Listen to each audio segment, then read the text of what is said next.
ஞாயிறு நோக்கி நடப்போம், இறை வார்த்தையை உயிராக்கி இறைவனை வாழ்வாக்கி வாழ்வோம்.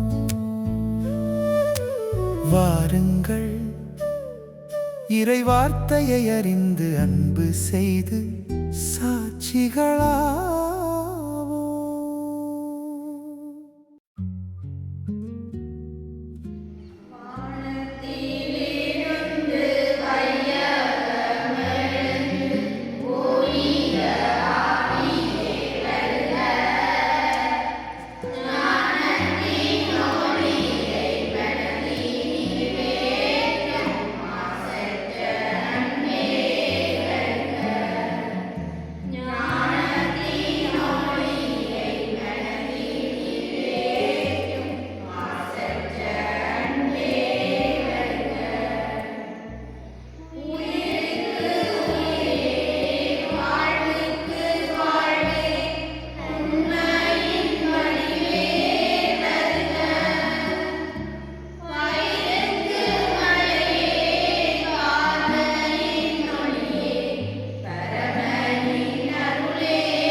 தந்தை மகன் தூய ஆவியின் பேராலேன் ஆமேன். அன்பார்ந்த சகோதர சகோதரிகளே, எங்களுடைய கிளரேஷியன் மறைபணியாளர்கள் ஒழுங்கமைக்கின்ற இந்த ஞாயிறு நோக்கி நடப்போம் என்கின்ற இந்த வழிபாட்டிற்கு உங்கள் அனைவரையும் அன்போடு அழைத்து நிற்கின்றேன். ஆண்டவருடைய அருளும் ஆசீர்வாதமும் உங்களுக்கும் உங்கள் குடும்பங்களுக்கும் நிறைவாக கிடைக்க இந்த நாளிலே நான் வாழ்த்தி நிற்கின்றேன். பாஸ்கா காலத்தின் 5வது வாரத்திலே எங்களுடைய ஆண்டவர் எங்களுக்கு தரக்கூடிய செய்தி என்னவென்று சொன்னால், நீங்கள் உள்ளம் கலங்க வேண்டாம், கடவுளிடம் நம்பிக்கை கொள்ளுங்கள், என்னிடமும் நம்பிக்கை கொள்ளுங்கள் என்கின்ற ஒரு நம்பிக்கை ஏற்படுத்தக்கூடிய ஒரு அழைப்பை ஆண்டவர் எங்களுக்கு தருகிறார். ஆண்டவருடைய இல்லத்திலே, தந்தையினுடைய இல்லத்திலே உறைவிடங்கள் பல இருக்கின்றபடியினால் அந்த உறைவிடங்களை எங்களுக்காக ஆயத்தம் செய்வதாக நம் ஆண்டவர் இயேசு கிறிஸ்து நமக்கு வாக்கு கொடுக்கிறார். ஆகவே அன்பார்ந்த சகோதரங்களே, என்னுடைய ஆன்மாவை தூய்மைப்படுத்தும் விதமாக, உங்களுடைய ஆன்மாவை மீட்கும் பொருட்டு இறைவனுடைய வார்த்தையிலே நாங்கள் நம்பிக்கை வைத்து நம் ஆண்டவர் இயேசு காட்டுகின்ற அந்த நல்வழியிலே நடந்து விண்ணரசை உரிமை சொத்தாக்கிக் கொள்வோம்.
அன்பான ஆண்டவரே, இந்த மன்றாட்டுக்களை எல்லாம் எமது ஆண்டவராகிய இயேசு கிறிஸ்து வழியாக ஒப்புக் கொடுத்து மன்றாடுகின்றோம். ஆமென். பாஸ்கா காலம் 5ஆம் ஞாயிறில் காலடி எடுத்து வைத்திருக்கும் நாம் இன்றைய நாளின் திருப்பாடலாக திருப்பாடல் 33ஆம் அதிகாரத்திலிருந்து எடுக்கப்பட்ட பாடலை நினைவு கூறுகின்றோம்.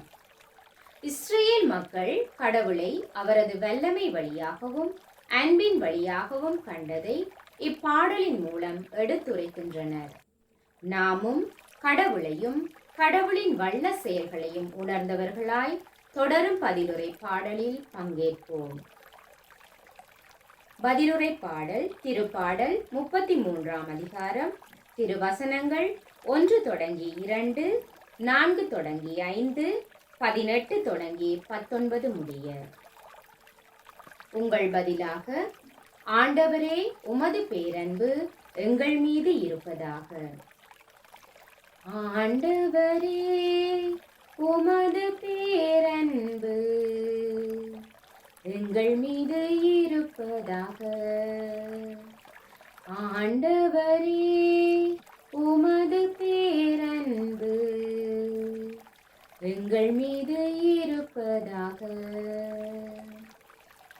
ஆண்டவரே உமது பேரன்பு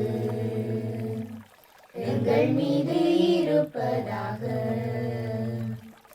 ஆண்டவரே உமது பேரன்பு எங்கள் மீது இருப்பதாக. நீதிமான்களே ஆண்டவரில் களி கூறுங்கள், நீதியுள்ளோர் அவரை புகழ்வது பொருத்தமானதே. யாழிசைத்து ஆண்டவருக்கு நன்றி செலுத்துங்கள், பதிநரம்பு யாழினால் அவரை புகழ்ந்து பாடுங்கள். ஆண்டவரே உமது பேரன்பு எங்கள் மீது இருப்பதாக. ஆண்டவரே உமது பேரன்பு எங்கள் மீது இருப்பதாக. ஆண்டவரின் வாக்கு நேர்மையானது, அவருடைய செயல்கள் எல்லாம் நம்பிக்கை கூறியவை. அவர் நீதியையும் நேர்மையையும் விரும்புகின்றார், அவரது பேரன்பால் பூவுலகு நிறைந்துள்ளது. ஆண்டவரே உமது பேரன்பு எங்கள் மீது இருப்பதாக. ஆண்டவரே உமது பேரன்பு எங்கள் மீது இருப்பதாக.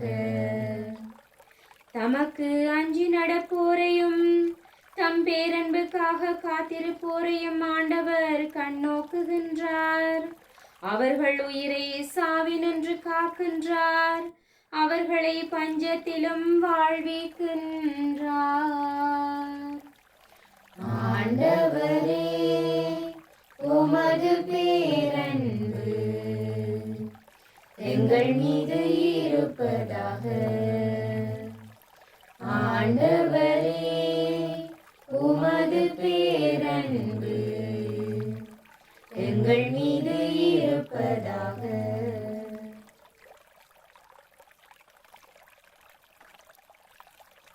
பாஸ்கா காலம் 5ஆம் வாரம். புனித யோவான் எழுதிய நற்செய்தியில் இருந்து வாசகம். இயல் 14, இறைவார்த்தைகள் 1 முதல் 12 வரை. நாம் இயேசுவின் ராப்போசன விருந்து ஆயத்த நிலையை காண்கின்றோம். அன்று இயேசு தன்னை தியாகப்பலியாக ஒப்புவிக்க தயாராக இந்த நிலையில் அவர் தனது சீடர்களோடு ராப்போசனத்துக்கு தயாராகின்றார். இந்த இறுதி உணவானது இயேசு தன்னை சீஷருடைய பாதங்களை கழுவுவதுடன் அவரை காட்டிக் கொடுப்போரை பற்றியும் பேசுகின்றார். இயேசு அதை தொடர்ந்து தன்னுடைய சீடர்களோடு உறவாடும் பொழுது ஏற்படும் நிகழ்ச்சிகளை நாம் இப்பொழுது நற்செய்தியை காண்போம். யோவான் நற்செய்தியிலிருந்து வாசகம். 14ஆம் அதிகாரம் 1-12 வரை. மீண்டும் இயேசு, நீங்கள் உள்ளம் கலங்க வேண்டாம். கடவுளிடம் நம்பிக்கை கொள்ளுங்கள், என்னிடமும் நம்பிக்கை கொள்ளுங்கள். என் தந்தை வாழும் இடத்தில் உறைவிடுங்கள் பலர் உள்ளன. அப்படி இல்லையெனில் உங்களுக்கு இடம் ஏற்பாடு செய்ய போகின்றேன் என்று சொல்லி இருப்பேனா?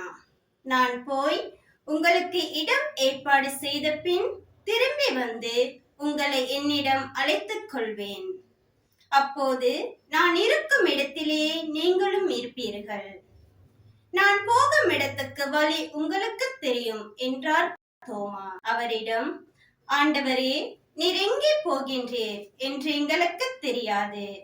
அப்படி இருக்க நீர் போகும் இடத்துக்கான வழியை நாங்கள் எப்படி தெரிந்து கொள்ள இயலும் என்றார். இயேசு அவரிடம், வழியும் உண்மையும் வாழ்வும் நானே. என் வழியாய் அன்றி எவரும் தந்தையிடம் வருவதில்லை. நீங்கள் என்னை அறிந்திருந்தால் என் தந்தையும் அறிந்திருப்பீர்கள். இது முதல் நீங்கள் தந்தையை அறிந்திருக்கின்றீர்கள், அவரை கண்டு மிக்கின்றீர்கள் என்றார். அப்போது பிலிப்பு அவரிடம், ஆண்டவரே, தந்தையை எங்களுக்கு காட்டும், அதுவே போதும் என்றார். இயேசு அவரிடம் கூறியது, பிலிப்பே, இவ்வளவு காலம் நான் உங்களோடு இருந்தும் நீர் என்னை அறிந்து கொள்ளவில்லையா? என்னை காண்பது தந்தையை காண்பது ஆகும். அப்படி இருக்க தந்தையை எங்களுக்கு காட்டும் என்று நீ எப்படி கேட்கலாம்?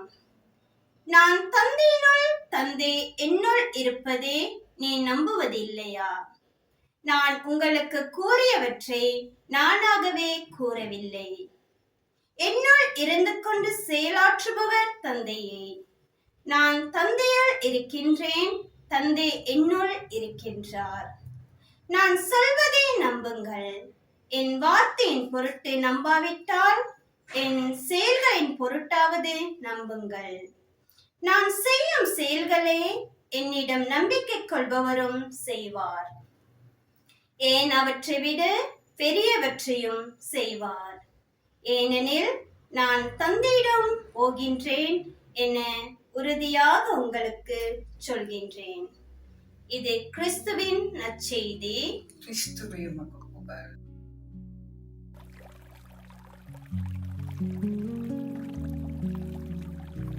அன்று இயேசு தனக்கு பின் தன் பணி தொடர சீடர்களை தயார் செய்கின்றார். அவர்களுக்கு உள்ளம் கலங்க வேண்டாம் என்று கூறுவதுடன் கடவுளிடமும் தன்னிடமும் நம்பிக்கை கொள்ள அழைக்கின்றார். தந்தையிடம் செல்ல இருப்பதை கூறும் இயேசு, அங்கு போய் உங்களுக்கு இடம் ஏற்பாடு செய்த பின் மீண்டும் வந்து தன்னிடம் அழைத்துக் கொள்வதாக கூறுகின்றார். தோமா, ஆண்டவரே, நீர் எங்கே போகின்றீர் என்றே எங்களுக்கு தெரியாது என்கின்றார். இயேசுவோ, நானே வழியும் உண்மையும் வாழ்வும் நானே. என் வழியாயின்றி எவரும் தந்தையிடம் வருவதில்லை என பதிலளிக்கின்றார். பிலிப்பின் கேள்வியான, ஆண்டவரே, தந்தையை எங்களுக்கு காட்டும், அதுவே போதும் என்பதற்கு இயேசு பதில், பிலிப்பு, இவ்வளவு காலம் நான் உங்களோடு இருந்தும் என்னை அறிந்து கொள்ளவில்லையா என்பதுடன் என்னை காண்பது தந்தையை காண்பது ஆகும் என்றார்.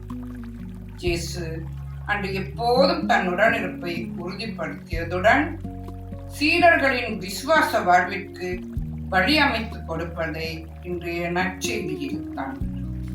இன்றைய நற்செய்தி எனக்கு தருவது, நான் கலங்கி நம்பிக்கை தளர்வற்ற வேளையில் வாழ்வும் வலியுமான உண்மையான இயேசுவை பின்பற்றி பிடித்து வாழ அழைக்கப்படுகின்றேன்.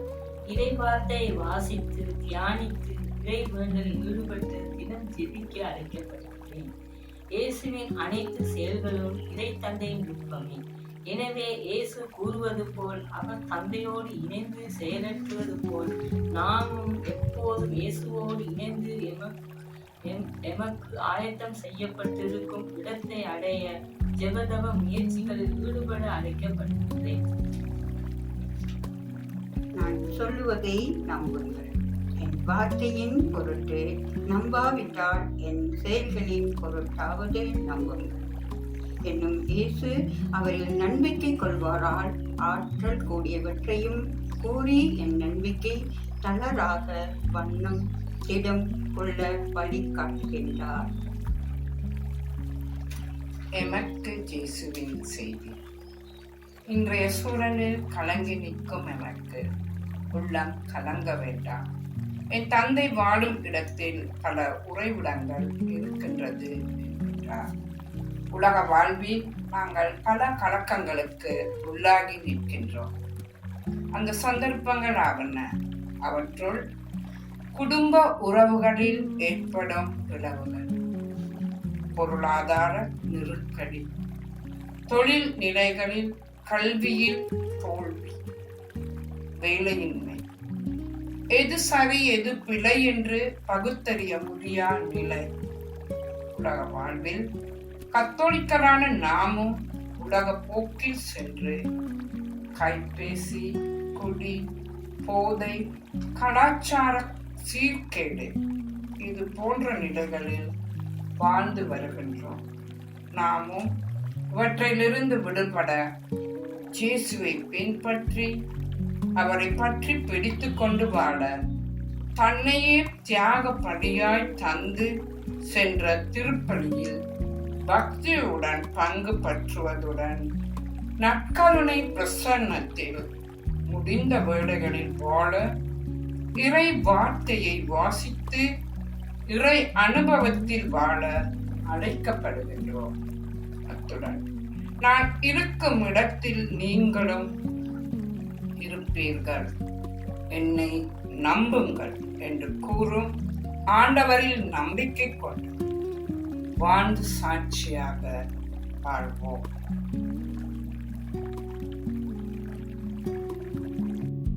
அன்பு தந்தையே இறைவா, கடந்த வாரம் முழுவதும் அம்மோடு இருந்து எம்மை வழிநடத்தியதற்காக உமக்கு நன்றி கூறுகின்றோம். இன்றைய நற்செய்தியினூடாக நீர் எமக்கு தருகின்ற படிப்பினையின்படி நீர் எமக்கு வாழ்வாகவும் வழியாகவும் இருக்கிறீர் என்பதை உணர்ந்து உமது பாதையில் நாங்கள் வழிநடந்து உமக்கு ஏற்றவர்களாக நாம் வாழ வரம் தாரும். இவற்றையெல்லாம் எங்கள் ஆண்டவராகிய இயேசு கிறிஸ்துவியாக உம்மை மன்றாடுகின்றோம். ஆமென். இவ்வாரம் முழுவதையும் ஆண்டவருடைய பாதத்திலே வைத்து மரியன்னையினூடாக செபிப்போம். இவ்வாரம் முழுவதையும் ஆண்டவருடைய பாதத்திலே வைத்து மரியன்னையினூடாக செபிப்போம். மாசில்லாமல் உட்பவித்த தேவ மாதாவே, பாவிகளாயிருக்கிற எங்களுக்காக மன்றாடும். மாசில்லாமல் உட்பவித்த தேவ மாதாவே, பாவிகளாயிருக்கிற எங்களுக்காக மன்றாடும். மாசில்லாமல் உட்பவித்த தேவ மாதாவே, பாவிகளாயிருக்கிற எங்களுக்காக மன்றாடும். அன்பார்ந்த சகோதர சகோதரிகளை, ஆண்டவருக்கு நன்றி கூறுவோம். ஆண்டவர் தந்த இந்த நம்பிக்கையான வார்த்தைக்கு நாங்கள் நன்றி கூறுவோம். அவர் எங்கள் மத்தியில் எதிர்பார்க்கக்கூடிய அந்த நல்வாழ்வை நாங்கள் வாழ்வதன் மூலம் ஆண்டவர் தரக்கூடிய அந்த அருளையும் ஆசீர்வாதத்தை நாங்கள் பெற்றுக்கொள்ள இந்த வாரத்திலே நாங்கள் இறை வார்த்தையின்படி நடக்க முயற்சி செய்வோம். ஆண்டவர் உங்களோடு இருப்பாராக, ஆன்மாவோடும் இருப்பாராக. எல்லாம் வல்ல இறைவன் தந்தை, மகன், தூய ஆவி உங்களையும் உங்கள் குடும்பங்களையும் பிள்ளைகளையும் நிறைவாக ஆசீர்வதித்து பாதுகாப்பாராக. ஆமென்.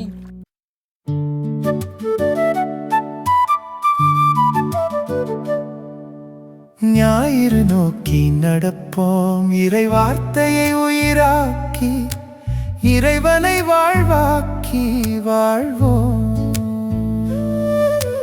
வாருங்கள், இறை வார்த்தையை அறிந்து அன்பு செய்து சாட்சிகளா